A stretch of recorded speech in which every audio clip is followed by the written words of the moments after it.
Right පුතේ අද අපි කතා කරන්න යන්නේ ඇන්තූරියම් ශාකය ගැන. දේශීය විදේශීය ඉතාමත් ඉල්ලුමක් තියෙන මලක් තමයි මේ ඇන්තූරියම් කියන්නේ. ඇන්තූරියම් වල ප්‍රධාන කොටස් තුනක් තියෙනවා මලේ. මේකට අපි කියනවා චදශුකිය. මේකට අපි කියනවා කොළපුව සහ නටුව. ඔයාලට පේනවා විවිධ වර්ණයන්ගෙන් ඇන්තූරියම් වර්ග තියෙනවා.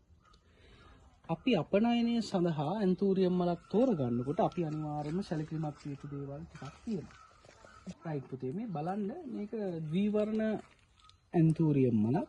මේකේ සමමිතික ස්වරූපයක් නැහැ.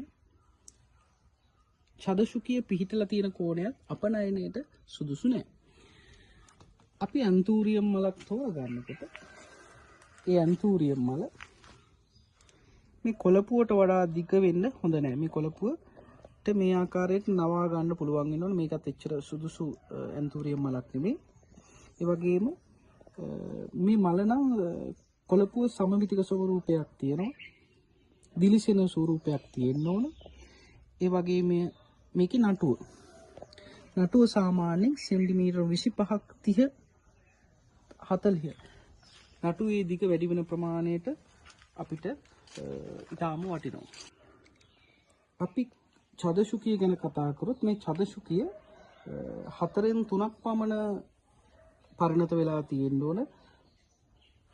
සුදු කහ පැහැයකට එන්න ඕන.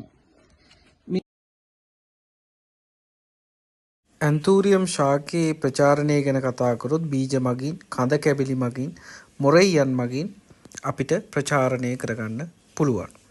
ඒ වගේම රතු, සුදු, තැඹිලි, රෝස, පබළු වර්ණ වලින්, ද්වි වර්ණ වලින් අපට ඇන්තූරියම් වර්ග දැක ගන්න පුළුවන්. අපනයනය සඳහා ඉතාමත් ඉල්ලුමක් තියෙනවා කානවල්, කැසිනෝ, ට්‍රොපිකල්, මිඩෝරි කියන ප්‍රභේදයන්. වර්තමානයේ වන විට ගෘහණියන් ඒ වගේම ස්වයං රැකියාවක් විදිහට මේ ඇන්තූරියම් වගාව කරනවා. ඉතාමත් පහසුවෙන් වගා කරගන්න පුළුවන්. මල් සැකසීමේ පහසුවත් දිගු කාලයක් කල් තබා ගැනීම කියන හේතු මත මේ ඇන්තූරියම් ශාකය ජනප්‍රිය වෙලා තියෙනවා.